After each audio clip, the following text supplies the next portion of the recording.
Good morning દોસ્તો, જય શ્રી કૃષ્ણ. આપણે જોયા દેશી ચૂલો હળગાવી દીધો, જે ગામડાની અંદર પહેલા હળગાવતા, એની અંદર આપણે ને બટાકો શેકવા મૂક્યો. બરોબર. હવે આ બટાકો આપણે શેકી અને એનો ટેસ્ટ કેવો લાગે એ આપણે તમને કહીશું. બરાબર. હવે દેશી ચૂલા ઉપર ખરેખર ટેસ્ટ તો સારું જ લાગે. કોને કોને આવા બટાકા શેકેલા ચૂલા ઉપર ગાધેલા એ કોમેન્ટ કરજો. અને હવે શેકાઈ જઈ પછી આપણે ખાઈએ પછી કેવા લાગે એ તમને કહું.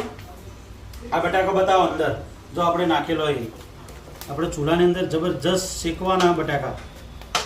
ભાઈ જે લોકો બાફેલા બટાકા ખાતા હોય ને એના કરતાં આ બટાકા ખરેખર બહુ મસ્ત લાગે.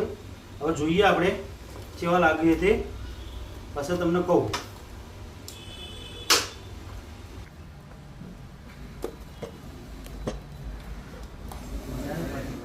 તો દોસ્તો આપણા બટાકા લગભગ રેડી થઈ ગયા, શેકાઈ ગયા કમ્પ્લીટ.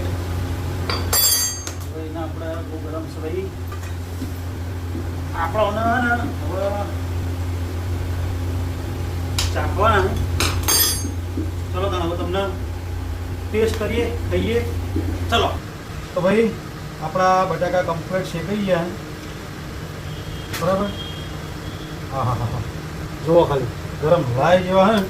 હવે આની ઉપર આપણે મરચું, મીઠું ને લીંબુ નાખીએ અને પછી ટેસ્ટ કરીએ કેવો ટેસ્ટ લાગે.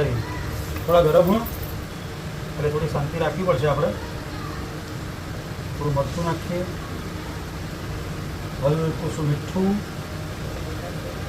આમાં નાખો લીંબુ. હા હા હા, મોઢામાં પાણી આવી જાય એવું હોય પણ ગરમ છે એટલે થોડુંક ધ્યાન રાખવું પડશે આપણે. અને ખાવું કઈ રીતના એ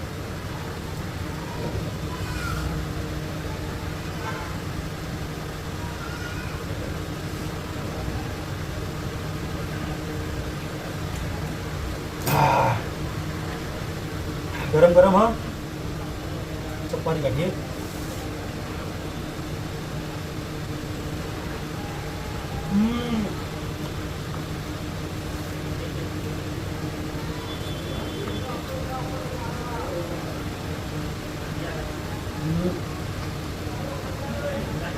भाई खरेखर बहुत मजा आई जाए वो, कारण के चूल्हा पर आज शेकेलो ने एकदम देसी टेस्ट और आज बळेरानी थोड़ी थोड़ी स्मेल બહુ મજા આવે ખાવાની. થોડા ઠંડા થઈ એટલે આપણે ખાઈએ.